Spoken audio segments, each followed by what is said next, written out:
Hello, and welcome to Her Head in Films. On this podcast, I share my thoughts and feelings about the films that I watch. Now, I'm doing something a little bit different with this episode. I want to explore a television show, and I'm experimenting, and I'm not sure how this will go, or where it will go, or what the reaction to it will be, but I've been watching Sharp Objects. And there's only 2 episodes so far, and this episode's going to talk about the first and second episodes of the series. It's a limited series that's airing on HBO right now. And one episode comes out each week, and I didn't have any plans to talk about the show, and then I started watching it. I've been watching it with my mom, and it just draws you in, and it's drawn me in. And even though on this podcast I usually talk about films, I do have one episode where I talked about Big Little Lies, The Keepers, and Broadchurch. So that was an episode where I did explore television. I haven't done any other episodes since then.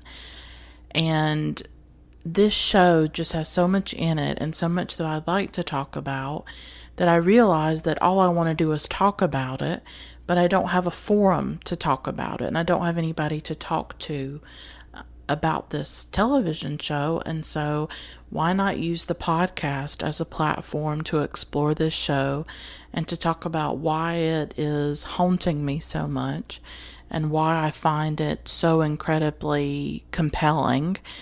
And I don't usually get into a lot of television. I'm really out of step with the times. I haven't watched a lot of the big shows, the ones with the huge fandoms like Westworld and Game of Thrones, and Twin Peaks was another really big one, right? I don't watch those shows. I don't really keep up with television. Every now and then I'll binge watch stuff. I did really love Big Little Lies. And Sharp Objects is by the same director, Jean-Marc Vallée. So there's a little bit of similarities there, but not a whole lot. These are 2 very different shows. But what compels me so much about Sharp Objects is the protagonist, the main character in the series so far, Camille Preaker, who's played by Amy Adams. So I don't have any kind of set notes or set format for this. I'm really going into uncharted territory for myself as a podcast, but I hope that you'll stick with me and we'll just sort of explore this together. I don't feel as confident talking about television shows as I do when it comes to films, especially art house cinema. That to me is like my specialty and it's my strength.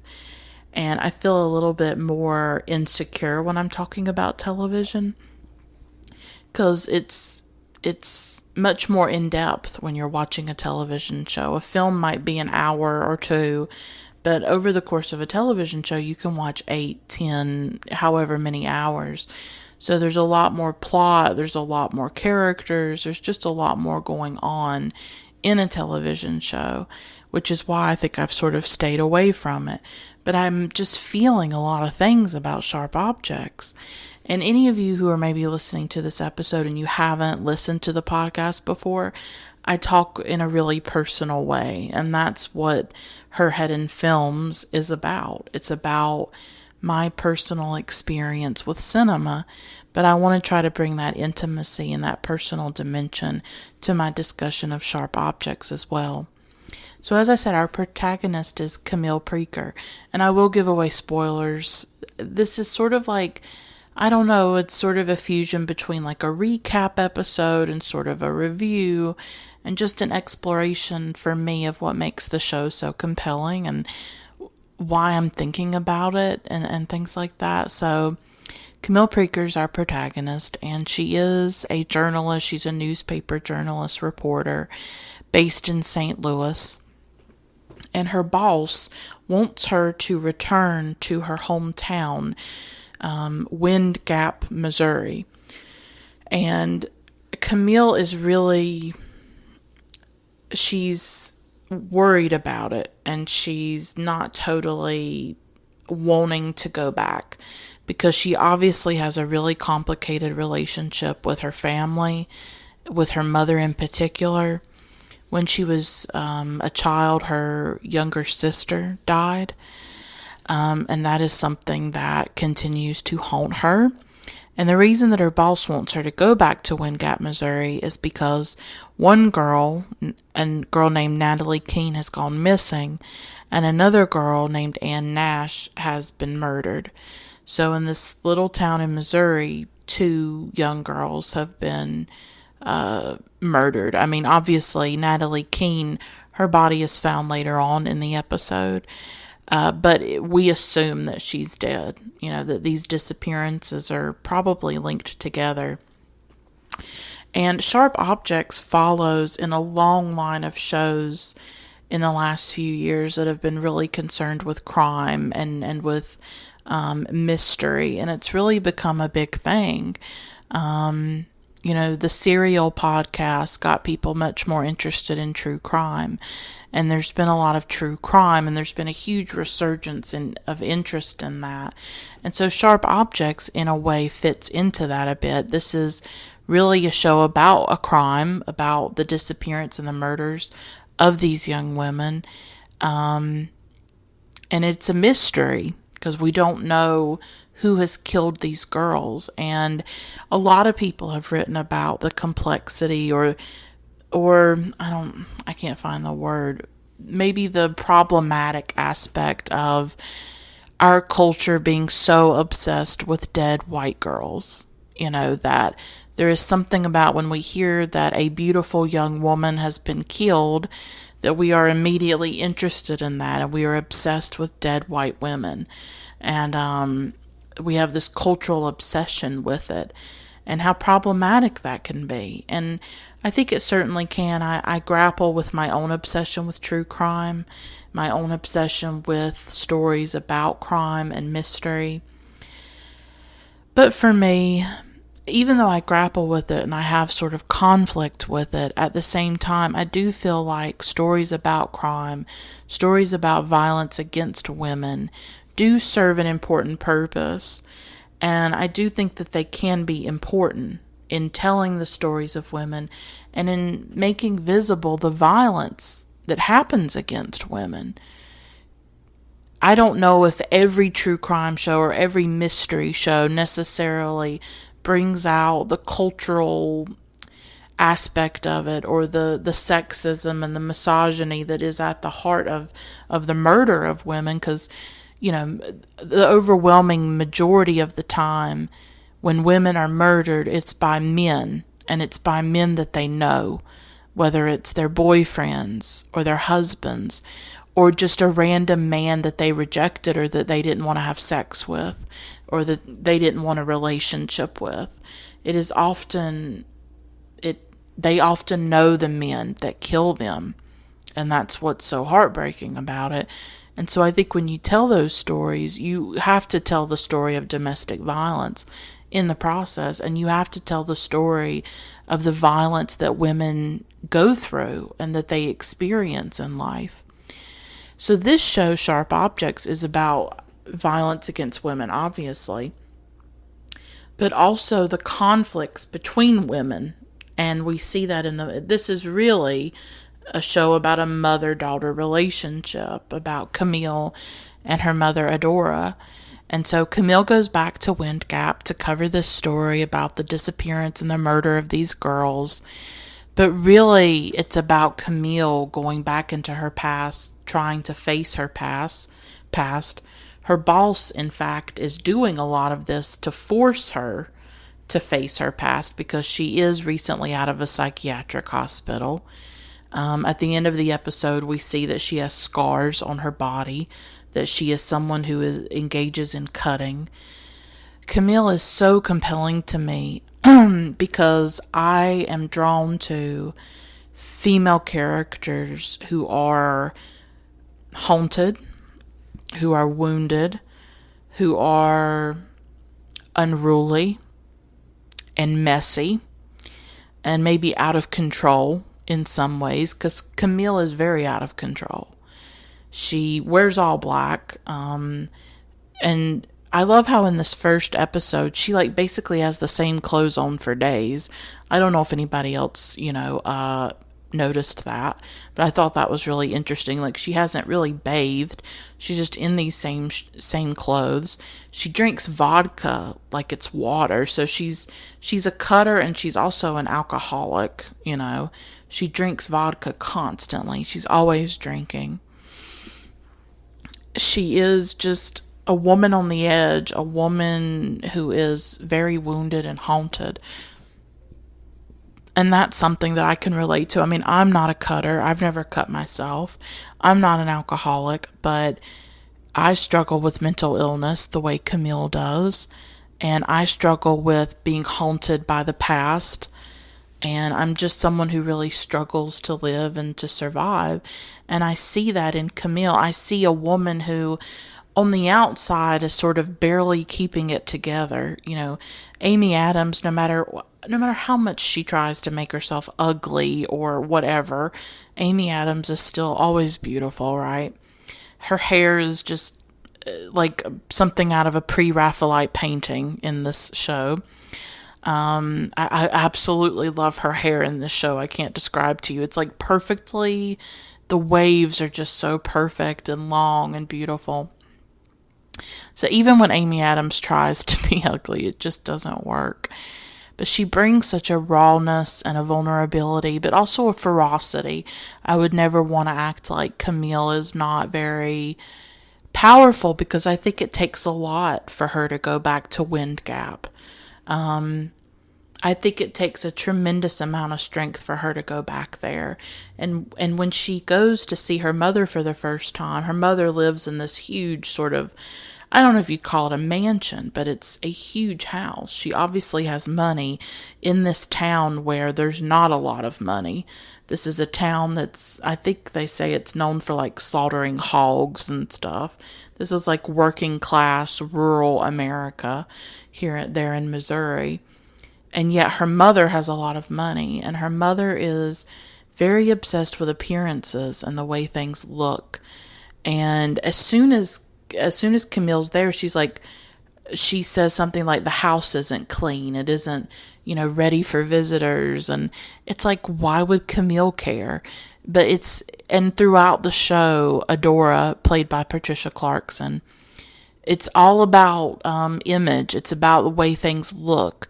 Like she gets really upset later in the episode. She gets mad at Camille that she slept in the car because Camille goes to a local bar and she drinks too much, and instead of driving, she just goes to sleep in the car.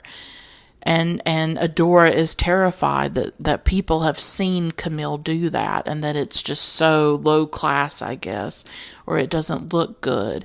And she talks about how, even when Camille leaves, whatever Camille does when she's there, Adora has to live with it. She has to live with whatever the neighbors say. And so there's this sense of like gossip, I guess, going around this small town. And I live in rural America, and so a lot of this resonated with me. I live in the rural South, as you can probably tell from my accent.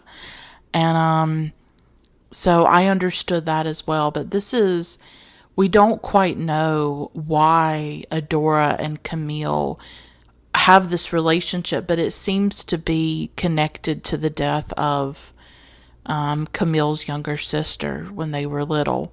And I think Adora was obviously shattered by that death and by that loss. And so this show is also looking at grief and loss, and that's something that I really relate to.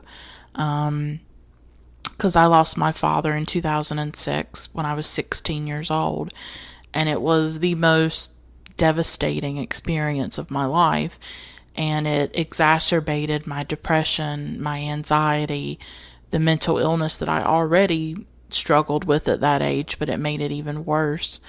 And even though it's been 12 years, I'm someone who is marked and scarred by that experience. And it just brought so much pain into my life that I've never been able to recover from. I survive. That's the way that I live, and so that's why I'm compelled by characters like Camille, by women who are haunted and wounded and who struggle, you know? And I love this character of Camille, from what she wears to, I also love, she always has the earbuds in her ears. She's always listening to music.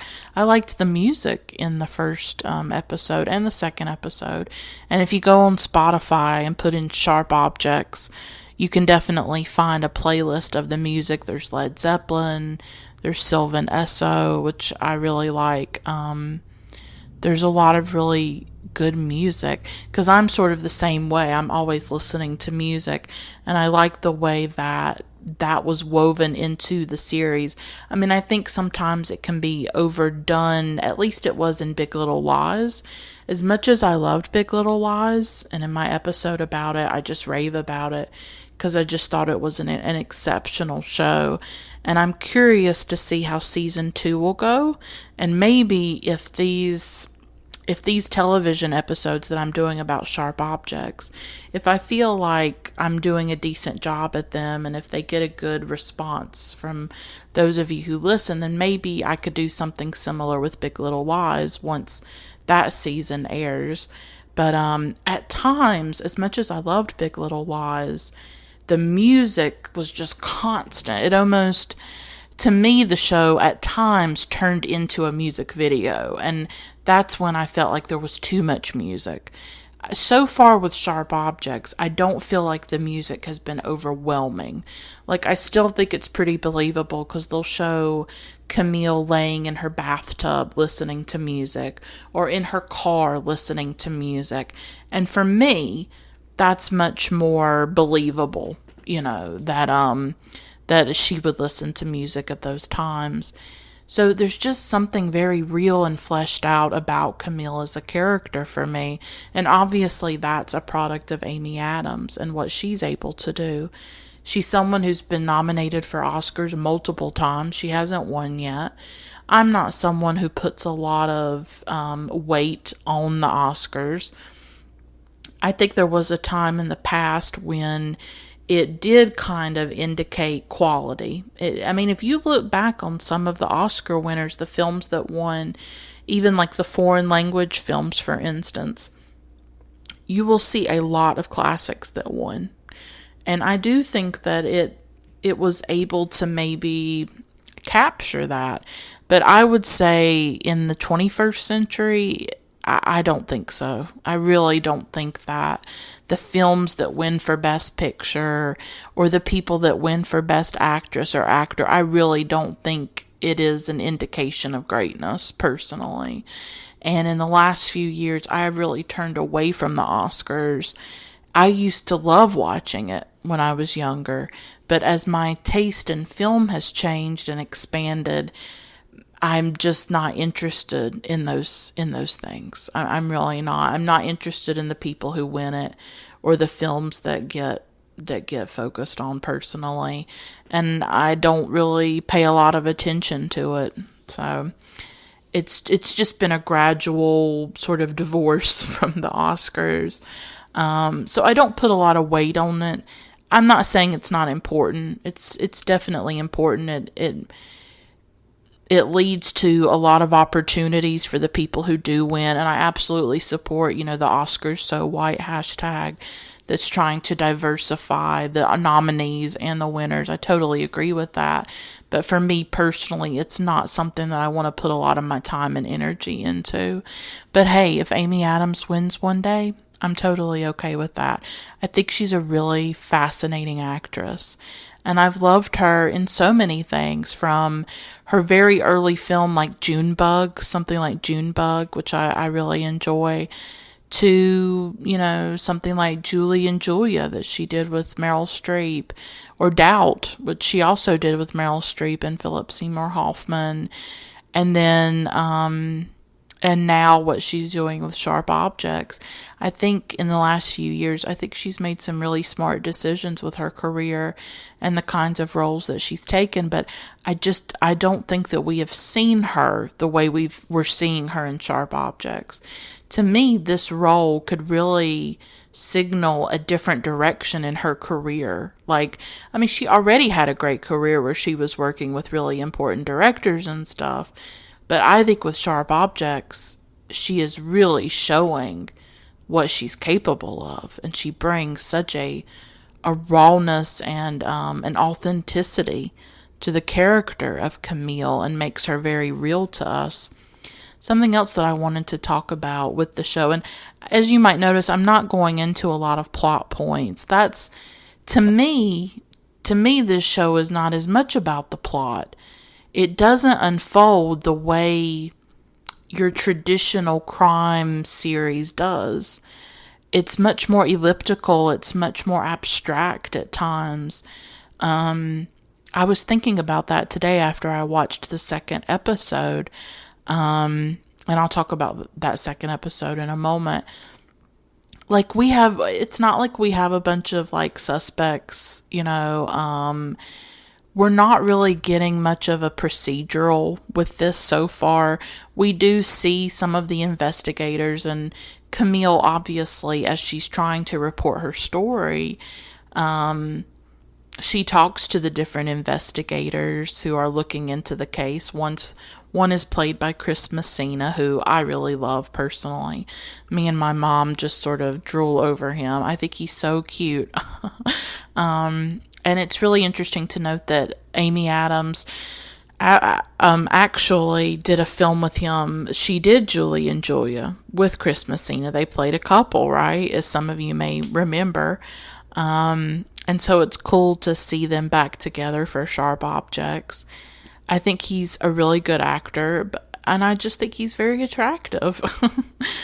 Something else that I kind of like with talking about these television shows, I like that I can kind of maybe share my personality a little bit more. I can be a little bit sillier.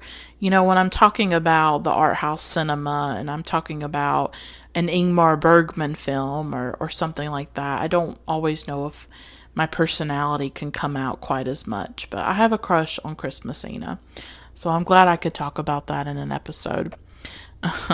So we see the investigators, but this is not an episode of Law and Order. This is not 48 Hours. And as much as I love those shows, I watch 48 Hours obsessively. I'm obsessed with true crime. I watch true crime shows constantly. I recently binged The Staircase on Netflix. I watch everything when it comes to true crime. Like, really. I listen to true crime podcasts. I am not against, sort of your traditional, let's try to solve this crime and who are the suspects and what's the motive and all of that. And I'll watch reruns of Law and Order, absolutely. That's not what Sharp Objects is. For me, it's not even really about the disappearance of these girls. Maybe we're getting to that point, and I should say that I haven't read the book, so I don't know. I can't give you the ways in which the book is different from the series because I haven't read the book. I don't know where this story is going to go. I don't know what's going to happen in the future. I'm right where you are, really. We don't know right now. But I'm interested to see what happens, and it may start focusing more on the crimes and the suspects and the motive and who might have done it. But for now, it's really about Camille, and it's about her life and her relationship with her mother, and the crimes and the disappearance and the murder of these girls is sort of secondary to that. It's about this woman who is haunted, who is struggling, and it's about her having to face her past, having to go back to a place that really harmed and destroyed her. That there is that feeling in the series for me that her relationship with her mother Adora and the house that she grew up in and the family that she grew up in absolutely wounded and damaged her, and that she is trying to live with the fallout of that and the aftermath, and that it may have caused a lot of the issues that she continues to deal with. The most compelling thing for me about this series, bar none personally, is the way that it fuses the past and the present. How it shows us that the past is always present, that there is no demarcation between the two of them, that we are always reliving our memories, haunted by our memories, places trigger memories, and there is something very destabilizing, dizzyingly destabilizing about the show, in that at times we're not sure if we're in the past or we're in the present. They're always being melded together. There's this overlap. I don't know if any of you will understand this comparison, but I remember when I used to be in school, like high school, middle school, and there was something called transparencies. And it was like this machine, and it was like a projector, and there would be this screen in the classroom, and the teacher would take out this clear piece of paper. It's not paper, it's just like a clear piece of plastic. She'd take a marker and she would write things on it, and then the projector would put that up on the screen. So say she was doing a math problem, we would see her doing the math problem, right? Well, to me, the past is almost like this transparency, this piece of plastic transparency that you put over the present, that maybe there's something on that transparency. There's whatever happened in the past or whatever. This is like a terrible comparison or metaphor. And then it overlaps with the present. Like for me, the past is always vivid. It's almost more real than the present, really. And what is the present? Is there a present? I don't know. We're always living. Time is always moving forward. We're never frozen in one place. But the past is never over. It just isn't. And I think for some of us it's more vivid and more real. And in Sharp Objects, I'm absolutely amazed by their ability to show the way Camille experiences the world. That's, I think, what is, I don't know, I think that's what's also gotten under my skin about this show is it's so much about Camille's subjectivity. It's so much about her interior life. And so she can see herself when she was 16. And we see the actress that plays Amy Adams that plays Camille. We see her with her friend out, they're skating or something like that. At times, things will just come back from the past. And she'll see a person in her bedroom, or she'll see herself in the woods. Like the past and the present are just always overlapping. They're always colliding with each other and living together. That's the thing I think about being human, and part of the human condition is the way that the past and the present have to live together in close quarters within our mind, within our brain, that who we are right now is always living with who we were years and years ago. And I was just thinking today about how sometimes I don't recognize myself, that who I am right now is so different from who I was 5 years ago, 3 years ago, 10 years ago, that often I don't know who I am anymore, and I feel so lost, and I feel like such a mess. I don't know how to get it together. I feel like I'm just this constant walking disaster, but I feel like to some extent I am capable of hiding it, that I don't stand in the middle of the street and scream my lungs out the way I want to. I don't, just go crazy and and lose it and show all of that. It's just all inside. The fear and the pain and the damage and the brokenness, all of that is contained within my mind, and it's just too much. And around the time I think that Sharp Objects started, I was really suicidal almost. I mean, I don't know how to explain it to you, but as I'm getting older, I'm about to turn 29 years old, I feel like I'm having these depressive episodes that are intensifying, and I don't know what to do about them, that they're getting worse and worse and worse. I go through periods where I don't want to be alive. I don't want to be here, and I have racing thoughts, and I can't get my mind to calm down. I can't focus. I can't concentrate on things.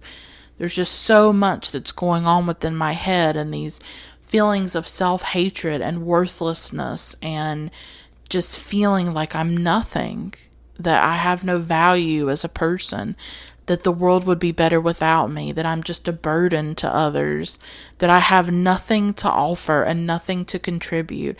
I have no original thoughts, and I've done nothing with my life, and that my life is just a waste, and I'm a waste. And these are the things that go through my mind, and so much more. Like, the past comes back to me, and I think about my father, and I think about what happened to him and what happened to me and what happened to my life.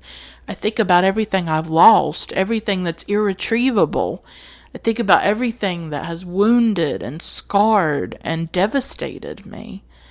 And everything I've lost, everything that's been taken away. And I can't cope with it, And I just feel like my mind sometimes is just disintegrating, and I can't stop it, and I don't know what to do. I feel so helpless and so out of control. And but I don't have health insurance. And so even if I wanted to see a therapist, or I wanted to get some kind of treatment or some kind of help, that's really not possible for me here in the United States. If you don't have insurance, you're just shit out of luck, as we like to say. So it's not easy to have mental illness, to have depression, to have anxiety, and then to not have any way to deal with it, and to not have any access to any kind of help for it. So when these episodes happen, and the most recent one was incredibly intense, and I would say it hasn't fully passed, that there's still a residue of it inside of me right now, that maybe that residue is always there, that it never fully goes away. I wouldn't say that I feel like a happy person. I never feel happy. I never feel at peace. I never feel okay. I always feel like there's something wrong with me. I can't explain it. I can't put it into words. It's beyond my control,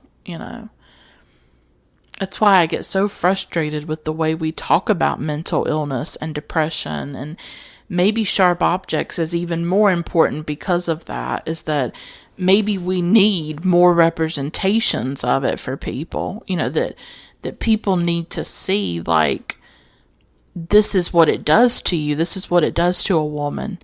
This is the way that you can be destroyed and damaged and broken and out of control, It's not as easy as take a walk or go exercise or go hang out somewhere or go talk to someone. Those are Band-Aids. Those are not things. And I don't even understand depression. I'm not some, well-read person about the subject. But it's complicated, and it is ferocious, and it is not a choice. It is not something that people choose, and it is not the person's fault who has it. And it's not simple. It's not just go exercise and do yoga and eat different, or go talk to somebody. It's just not that simple to get rid of it. You know what I mean? There is no getting rid of it. It's part of you, and it's not something that you have power over. what I try to do is just tell myself that it's temporary, that it'll pass, even though I don't know if I believe that anymore. And I just try to get through it. I can't explain how I get through it, but the last one recently was really scary for me. It was frightening to feel these things going on inside my mind, to know that something was wrong and to not have any kind of relief from it, and to feel so helpless and to not know what to do and to have nobody. I'm very alone for the most part. I have my mom. I don't have a support system. I don't have friends and family to come help me, but I've also realized that even if I did, it wouldn't make much of a difference. Even if I had tons of friends, and even if I was some successful person doing great in the world, this would still be part of me. This would still happen to a certain extent. It doesn't mean that certain circumstances can't worsen it. My father's death obviously made my depression and anxiety much, much worse. And I had agoraphobia. I still have agoraphobia to a certain extent. It's definitely still in me, and it gets exacerbated by certain experiences, and it gets worse at certain times in my life. But this is something that has been part of me since I was a child. And so I see that in Camille too, that she is someone who obviously had a difficult childhood, and she has turned to cutting herself, to self-harm, to alcohol, to lots of different coping mechanisms and different ways to medicate herself and to survive, and I that really resonates with me, and I relate to that in a lot of ways. But the show makes her trauma very real to us by always having the past within the present, that the present is almost this container that holds the past. And I know my metaphors and comparisons are terrible. It's like I don't know how to describe it, but I think the show does what you can't describe, right? That is the power of the visual medium. That is the power of cinema, I think, and of television now. Because I think television is just more and more getting so good. And you can see that in these projects that are coming out. Like Big Little Lies, like Sharp Objects, like The Keepers, which is on Netflix. That's a documentary, but still. We see these shows, they're able to take the time to take all these hours, because with a movie you only get an hour or two for the most part, but with a series you can go so much deeper. You can take those hours and really create this other world that immerses people, and you can go really deep into these issues.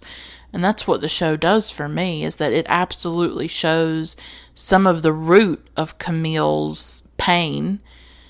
We don't know the full extent of it yet. We don't know the full extent of her relationship with her mother. It comes out a bit in the second episode called Dirt. The first episode was called Vanish. In Dirt, the second episode, we see a little bit more of the dynamics between Camille and Adora.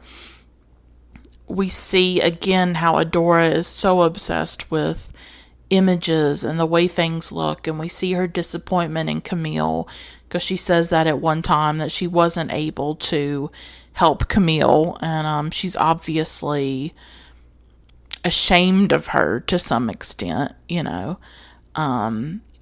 We're just not quite sure what happened there, but we do see Adora going through her grief, that these girls disappearing and being murdered brings up her own loss, because she lost her daughter when Camille was younger.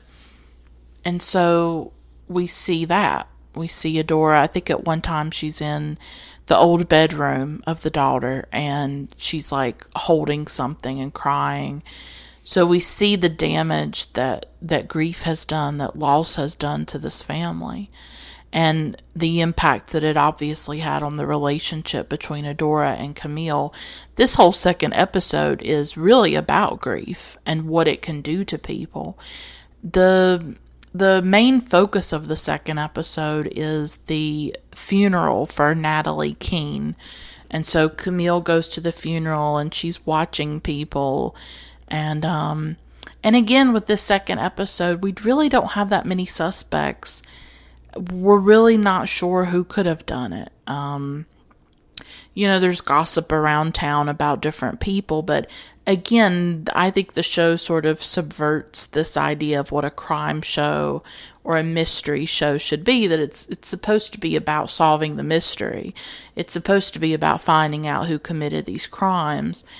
But this show, I think, is about something much more deeper. I think sometimes mystery shows or crime shows, I think we sometimes call them guilty pleasure because they can be empty.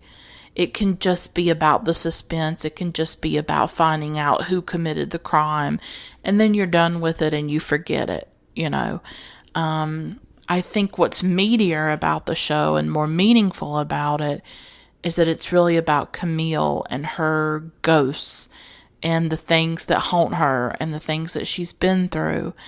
And it's about the people of this town and what do they have to hide and what's going on in this community and why are these girls disappearing. There's more going on to the show than, oh, who's the bad guy, who's the murderer. And I like that too, because the show doesn't focus on the murderer. Because that's what can happen in these shows when it's all about finding out who the bad guy is that there can be this glorification of the killer, of the violent person. And instead, I think this show shifts it to the women. It shifts the focus to the victims of this violence and focuses on the aftermath and what they have to live with after the murders of these girls. And I think that is really important, that it shifts the focus away from who did it, why did he do it, let's focus on this bad guy and what he's like and blah, blah, blah. And instead it focuses on the victims, on the women, on their stories, on their trauma, on their lives, and in Camille's life in particular. And so that's another thing about the show that I really love. Even when I watch my true crime shows, that's what I'm compelled by, is the stories of the people. I could care less about the murderer. I could care less about their life, What compels me the most is the people who are grieving, the people who are having to deal with this kind of violence and trying to survive it. And so the second episode is really about Natalie's funeral and the devastation of her family. And her mother stands up and gives a really powerful speech, and you get a sense of the impact of her death and what it's done to her family. And I think the show also raises some interesting questions about journalism when it comes to reporting about crime. That was something that I thought about because Camille is a reporter. She's a journalist. She's there to cover a story. How do you cover the story in an ethical, sensitive way? She goes into Natalie's room. She goes to the home of Natalie's family. Everybody has gathered there and people are talking and trying to comfort each other. And she goes into Natalie's room and she's looking around. She wasn't invited into that space. She is really invading it. What is this line between reporting a story and exploiting the story? And I'm not saying Camille is exploiting it, but I'm saying that she is doing things that are not necessarily respectful of the family.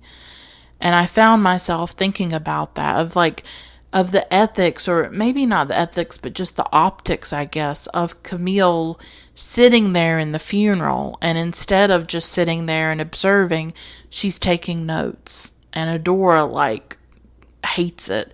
She tries to take the pen away from her and try to get her to stop because she hates that Camille is sitting there writing it down. Camille has to remain neutral. She has to remain like this objective observer of what's going on around her. But I think for me, it made me think about myself as a consumer of these stories. When I watch true crime shows or listen to true crime podcasts or whatever, or read these stories online, what is my role in this as someone who is consuming these stories of people who may not want them written about? This was their child. This was their family member. This was somebody they loved. And here is this sort of, sensationalist coverage of it. You think of all the big famous trials and things that have happened over the last few decades. That was real people, that lost someone they loved. And that so often gets lost in all of it. Like last year or maybe the year before, I got really obsessed with the JonBenet Ramsey case again. And I was watching all kinds of things about it. But of course, what came up over and over again was how JonBenet gets lost in it. That here was this little girl, this 6-year-old little girl. I may not have the age exact. And nobody really talks about her. It's all about her death and who did it and this and that. And the victims do get lost in it. Or think of Laci Peterson or, any of these people that you can name. Natalee Holloway, different cases that have really, these dead women, these dead girls that we become fixated on and obsessed with. And how their lives just become content. Their lives just become something for people to consume and devour. And then they're on to the next dead girl and the next and the next. They get forgotten. Or people think that they know them or that they have some kind of ownership over them. So for me, that what Camille's doing, it made me uncomfortable, and it unsettled me. The way she was taking notes, the way she was invading the space of these families. She did it. I think in the first episode, she went and interviewed, I think the father of Ann Nash, another girl who had been murdered. She went, in his home and was talking to him and asking him questions. This is a man, he might be a suspect, but, he's still a man grieving his daughter. And she does the same thing in the second episode when she goes up to the father of Natalie Keene and she's interviewing him and asking him questions. And you think about, if you were in that position, would you want a reporter asking you questions and doing all of this and accusing you? So Camille is certainly not perfect. She's not a saint or an angel by any means in this series. She's doing what she has to do to get her story. The story that may help rehabilitate her career and may help her position at the paper. So there's a naked ambition there to some extent as well. That she wants to write this story. She wants to do a good job. And these people are subjects for her. These people are just a story for her to write about to a certain extent. But this is still her hometown. And I think she obviously feels some kind of personal connection to it. And you feel that. And that's why her boss sent her. It's because he knew that she could tap into those personal details and that personal connection that she feels to Wind Gap. And she could bring it alive in her writing. But still, I think it brings up issues of ethics when it comes to covering murders, going into a family's home, invading their lives, and then writing about it for a paper, and how I think that should make us uncomfortable. And if it doesn't, I think there's something wrong. I think we should be a little bit unsettled by it. But, so there's so much going on in this show. As I talk about it, it's sort of stunning. Everything that's going on. I don't know if I've covered every single thing. I feel like I have. But But for me, what stays with me is the way that the show interacts and engages with the past and with memory. And I think I started my thought, but I didn't finish it. I want to say this for a moment.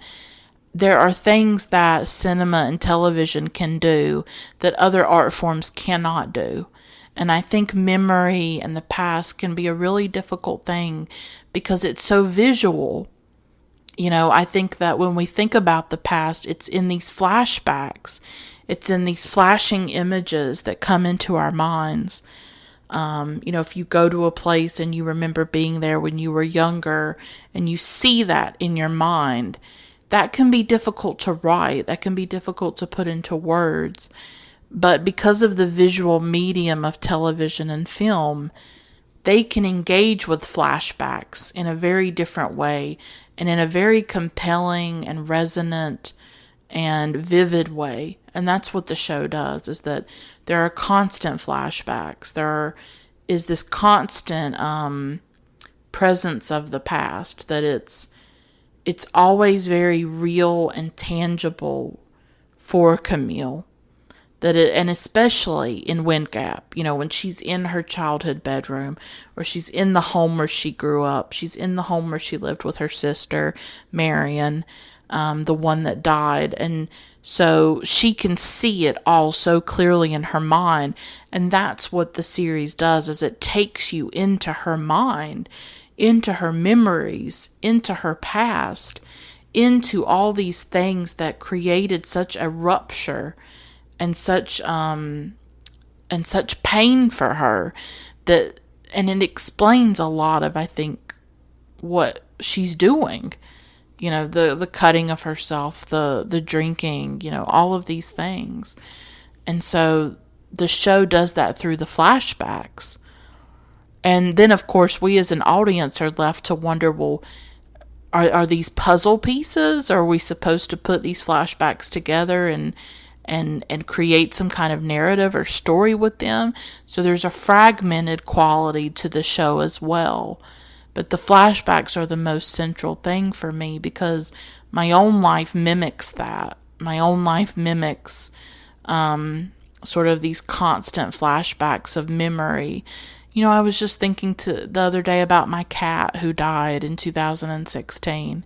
And I had these flashbacks to her and these memories of her, of holding her, of feeling her fur, of hearing her purr. And so she's not here. I'm not holding her. She's not alive anymore. But those memories are alive within me. And they hurt me. They wound me. They bring tears to my eyes. This cat that doesn't exist anymore, but I remember her. And all of the senses that memory engages with. But it is so visual, And that's what the show does, is that it brings all of that back for Camille. And we realize that this is a woman carrying so much trauma and so much pain and anguish from her past and what she went through in her childhood and her teenage years, which is such a formative time for us as people. I think it can really scar and wound us for the rest of our lives. That for the rest of our lives, we're trying to make sense of what happened to us when we were younger, and we're never fully free of it because of memory, because of the flashbacks, because of the way we carry all of it and how it's so alive within us. And the show does that. It's like I described it in my journal. I think I was writing about the show in my diary. And I described the past as like this skin that we put on, that is on us, that we cannot shed, or that maybe is slipping on and off at times. It's like this slippage that happens with memory, Maybe you don't think of it all the time, but there's just this slippage that's always happening, that we're slipping back into the past, that But it's like this skin that we wear that we can never fully take off, that we can never fully be free of. We can never escape, you know? And that's what, for me, the show is about. That's what it is for me. It just is. And Jean-Marc Vallée, through his direction, through the flashbacks, is able to make that concrete, to make that tangible to us, that when Camille is in her home or when Camille is walking around Wind Gap, she's not just seeing the world as it is now. She's seeing the world as it was when she was there as a child and when she was younger. She's seeing two worlds at once, that they overlap with each other, that they merge and fuse together to create a hybrid in a way, that we are always living in this hybrid world that is the fusion of past and present. We're never just in one or the other. We're always in the simultaneous experience of both, you know, and they're always simultaneously happening with each other and engaging with each other and shaping us and molding us and impacting us in really profound ways, you know, that it's like this hybrid world that we live in of the past and the present that's merged together. And you can never extricate it. You can never extricate the past from your life. It just isn't that easy. You can never entangle these things. They're just inextricably linked together and fused together in so many ways. And that is where trauma lives. That's where grief lives. That's where loss lives. It's where sorrow and despair can live. It's where the darkness can live. Because not only do you have to go through that trauma, whatever you have gone through in your past, then you relive it. Then you think about it. Then you're haunted by it. And you're never fully free of it, you know. And maybe some people are. And I'm glad for them.